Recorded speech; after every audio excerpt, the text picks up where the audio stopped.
All right. So the video just ends, and then the music comes out, and you hear it's like a chorus of female voices go. The only spoons he used are silver, and then you hear just the most awkward rap. Oh, like, no. Oh, no. My name's Smith Jr. I'm the best, you see. My mom and dad are helping me. And he comes out and he's wearing just like the most ill-fitting suit. Yes. Oh, my God. And like, it's like the pads are just like a little too big and the cut is just not right.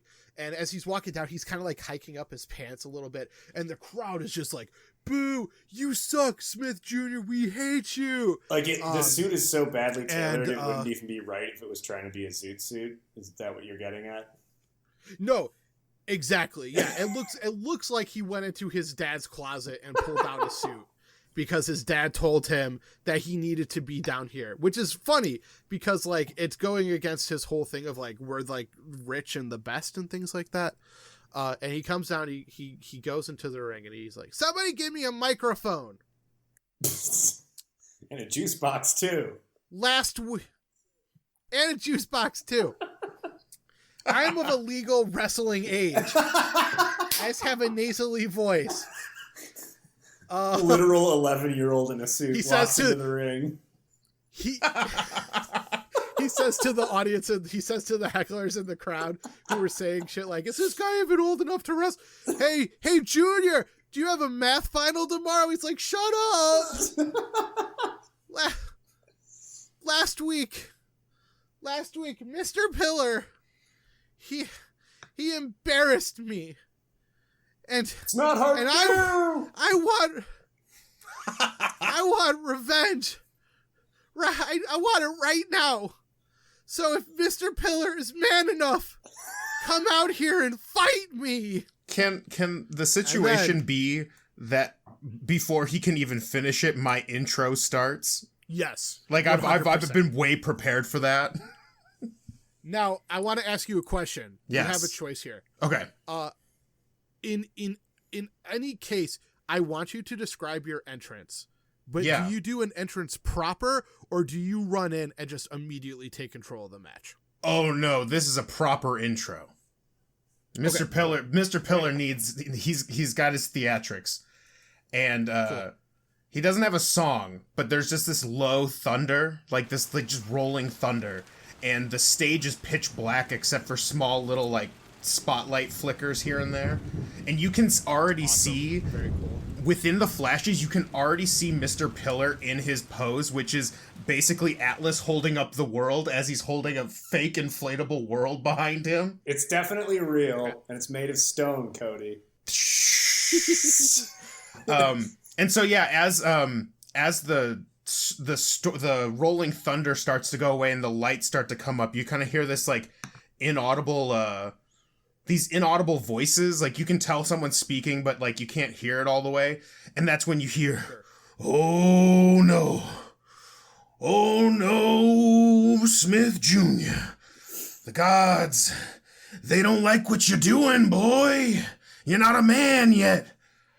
Hercules had more shit than you."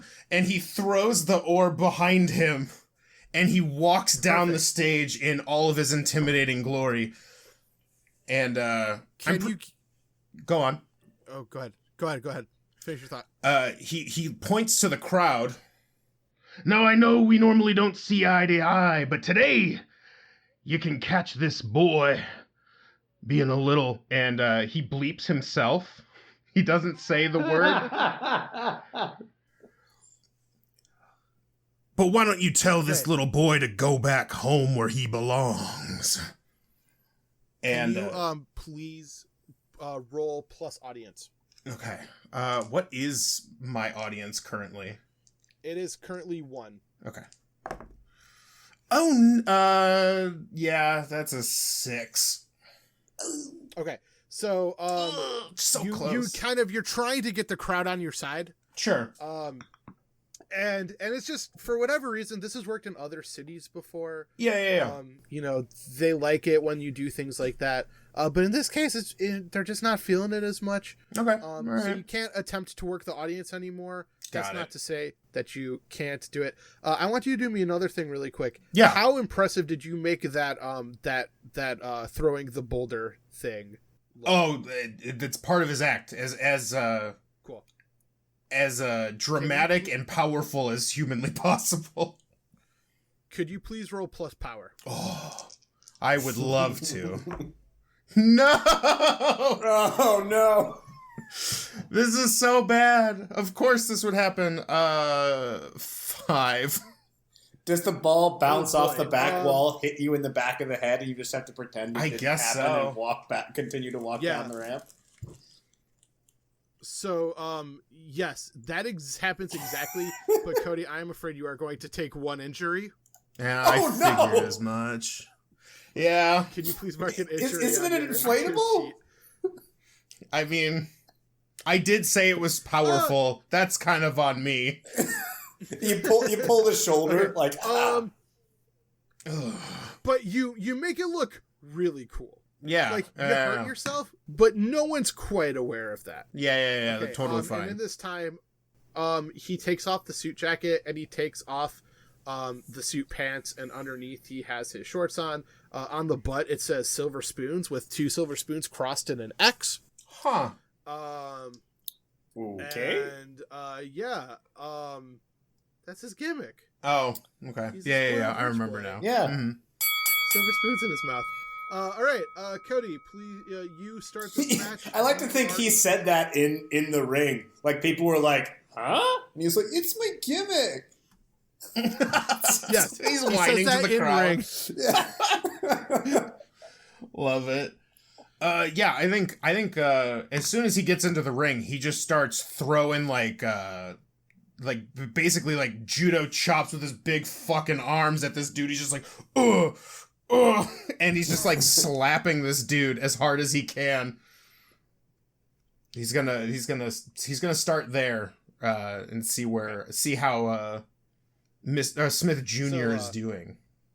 So he's like, and then we cut over to the announcer table. All right, we're in action underway here. We're, of course, at the beautiful Century Center in South Bend, Indiana, and I am joined by another announcer from the area. Please, my new announcer, please introduce yourself to our YouTube channel. Is this thing live? Yeah? Oh, yeah. All right. This is Jericho McManigan. Jericho, it's good to see you. Owner of Jericho McManigan Patio Furniture Store. Yes, friendly local business here in South Bend. Jericho, I'd like to remind Jericho to keep the language family friendly. Last time, you cost us. We got some angry letters from your appearance last time. Jericho, can you? Oh, I'm all about those damn kids.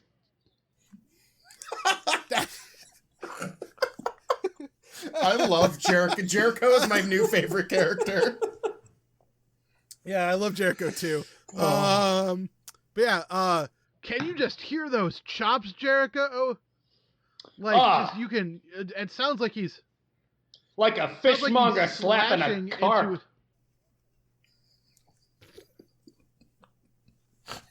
All right, we come back to the ring.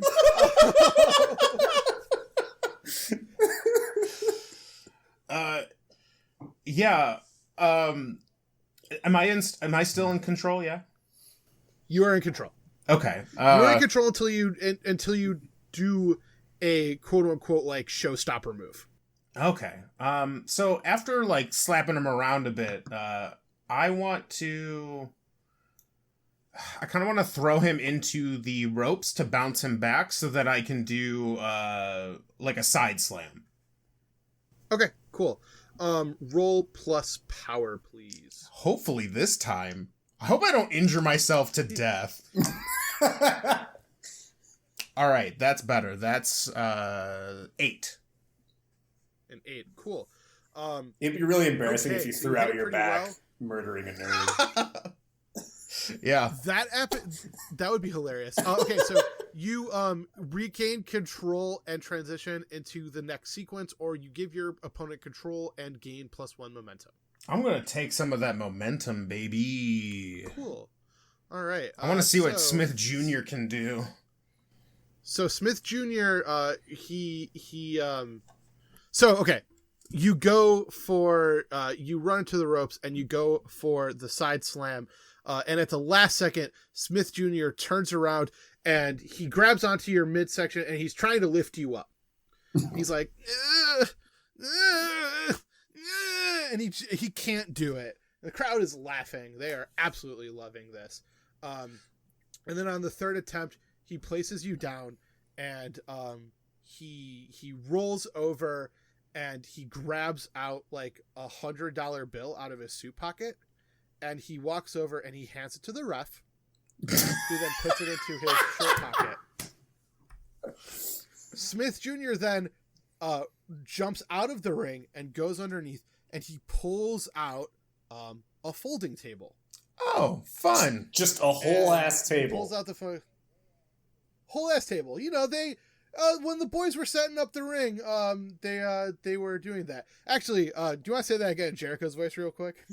He just pulled out a whole ass table. Well, you know, it takes a lot to set these things up. These guys were, it's probably where lunch was being set up. It's perfectly fine. People ate lunch under the table? That seems unsanitary. Well, no. They put the tables there when they're done. They have to be close to the ring to set it up. Okay. I'm gonna have to talk to this kid about a sponsorship deal. Sets up the table, and he tries to pick up Mr. Pillar again. Doesn't work. Rolls out the other side, goes underneath, pulls out a folding chair, and every time he like comes in with a weapon, like the ref is like looking around, like looking at his nails, like doop doo. Don't see anything. Is this guy setting up the Last Supper or something? When are we gonna get to the wrestling? You know, Smith Jr., he's a professional.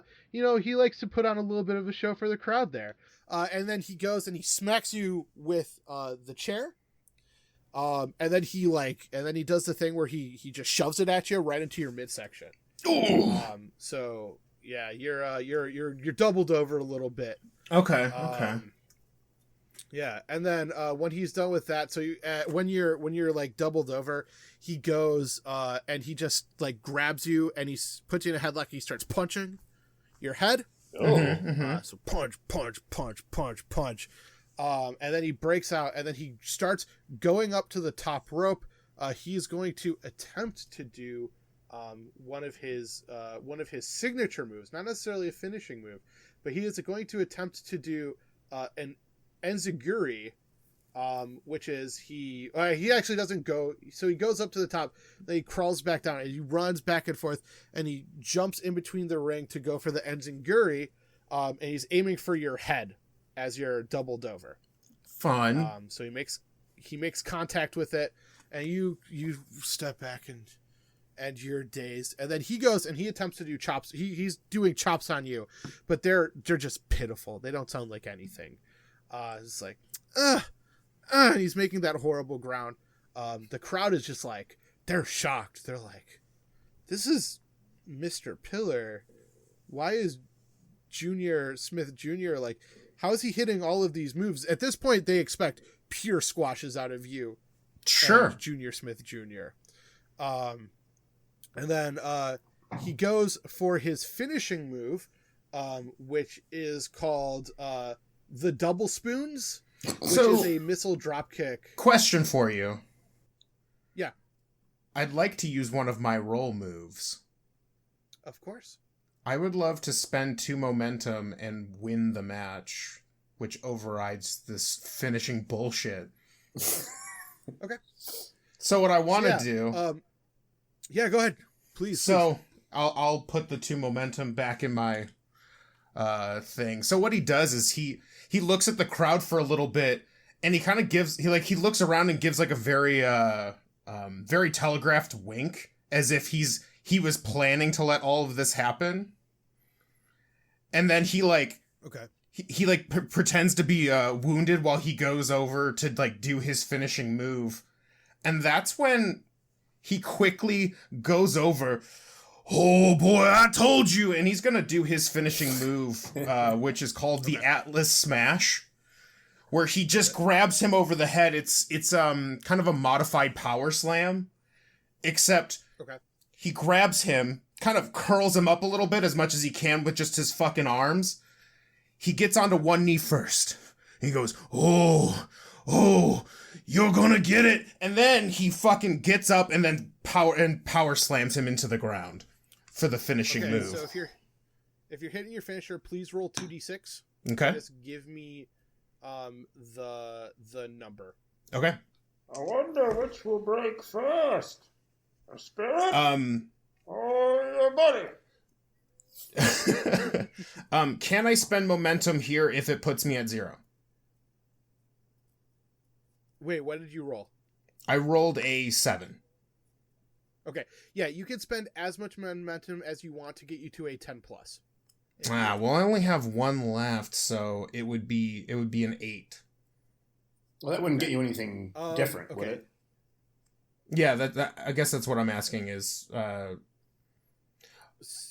But can the announcer Jericho throw me into the 10 area? Can I? Is that how it works? Can I do that?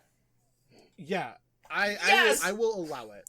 Oh, okay. So normally it's just normally it's botched to mixed success, but for the purposes of this, we'll do mixed success to super success. Yes. I like it. All right. Okay.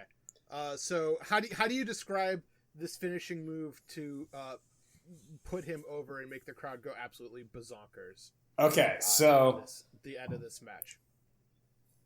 Oh, I knew that kid couldn't do it. What's he doing? Oh no. Fishmonger with the carp. You know what I was saying about that? This is where he cuts off the carp's head, just like, and then that thing's fucking dead. And like you bleep out that like right as he says the F word, that's when Atlas smashes him into the ground. Awesome. Okay. Hell yeah. So on a 10+, you hit your finisher clean, and you gain +1 audience. Yes. So now you're at +2 audience. During so basically in the because this was a heel versus heel match, it's not super weird that you hit your finisher clean, because in this case you are on a more face side of the situation, if that makes sense. Yes. Wrestling can be weird sometimes. Okay, so you get +1. Oh yeah. Are you gonna do anything after your match? I would probably look at the, like, after he's still like writhing on the ground from the Atlas Smash. I look to the crowd. Oh yeah, the gods, they see you. You know, you are the gods' people, and he's trying to praise the audience to get some cheap heat. Okay. So gain your 1 momentum. Yes. And then at the end of your little thing, you hear the pipe organs for Rick Collins start up again. So do do do do do do do. But the pyro doesn't happen this time because we can only afford 1 pyro charge. And it's like a single flame jet. It's like 10 feet. Yeah, it's not very cool. It'll be not cool that when good. we get that when we get that corporate money. It'll be pretty cool. Yeah. And he comes out and he's like, "Someone give me a mic." Wow. Pillar, is it? You know, I'm impressed, Pillar. You said you wanted to join the heavenly creatures? You know I do. The gods have been telling me to do so, brother. You have to prove it. I have a little match coming up here with Black-Eyed Betsy, Blue-Eyed Bonnie, something like that. You mean Black-Eye Bonnie? Yeah, that's the one. You know, it's interesting. I'm putting my ring region on the line, but I kind of want to give you a shot. So, how about this? Why don't you join me in the match? And then, after you hear that, you hear you just hear just this like smashing, crushing sound, and out of the back comes this just gigantic person. He is Kent Platt, and his power knows no bounds. He calls his fans the Platoon. He is a playbook that we don't have here, but it's fine. He is like 6'2", 320 pounds. And he grabs the mic. He goes, "Mr. Collins, it's intriguing that you're letting these two come before someone like me. Why, I'm confused, sir. You said that I was the number one going forward. And if these nobodies are going to be getting a shot, I should get a shot as well." And the crowd is going nuts because they absolutely love Keith Platt. They're just going nuts. You mean Kent Platt? Bit of a slip there. Kent Platt, Keith Platt, Keith Lee, who even knows? And basically, Rick takes the mic back and goes, well, this is interesting. You know, it's been a while since I've used this. He pats the belt. And he goes, I'll take on all of you. And it will be a fatal 4-way. And the crowd just absolutely loses their minds. The announcers are going nuts. A fatal 4-way. How long has it been since we've seen one of those? I can't even believe it. And El Zorro is like, yes, I remember when I was Regent, I would call fatal 4-ways every week. This is the first time that Rick has even been in the ring since he's won that title. It seems like maybe the tables are turning on our ring Regent. And to remind the audience at home, El Zorro says, this of course is the first person to pin wins. There are no disqualifications and anything goes. And first person to pin, pardon?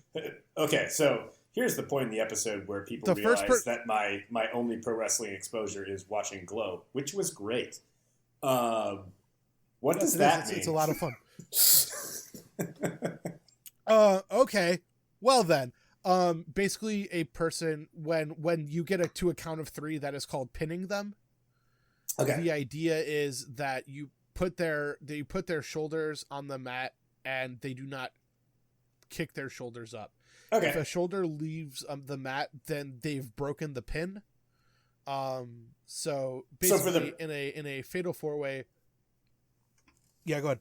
For the purposes of mechanics, it's just kind of like a flavor of how you win the match? Or is it a separate thing? It is a separate thing. There's a couple different ways to win or lose a wrestling match. One is by disqualification, which is the other person breaks the rules and the referee catches them. There is count out, which means that one person is out of the ring for longer than 10 seconds. Okay. There's a couple other weird ones as well.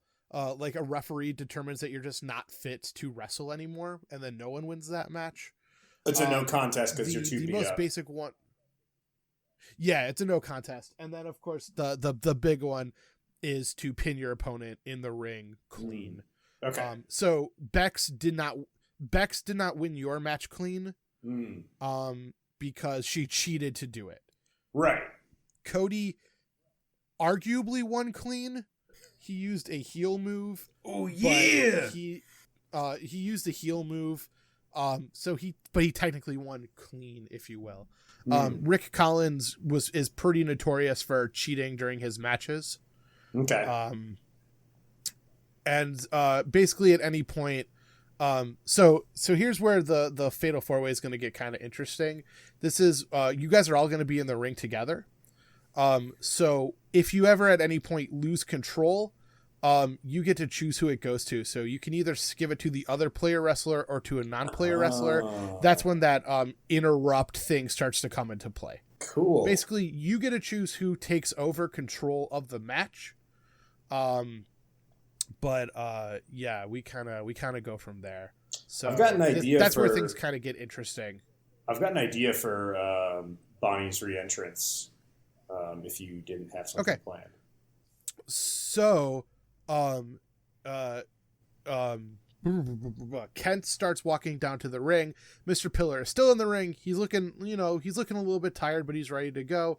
And then, who should pop out from underneath the ring is Rex and Dex. No one's quite sure how they got there. And they attempt to start jumping Kent, because Kent is someone that Rick is actually pretty afraid of. So they start beating the crap out of him, and then they're just wailing away on Kent, and then we kind of then we cut to a commercial break. So.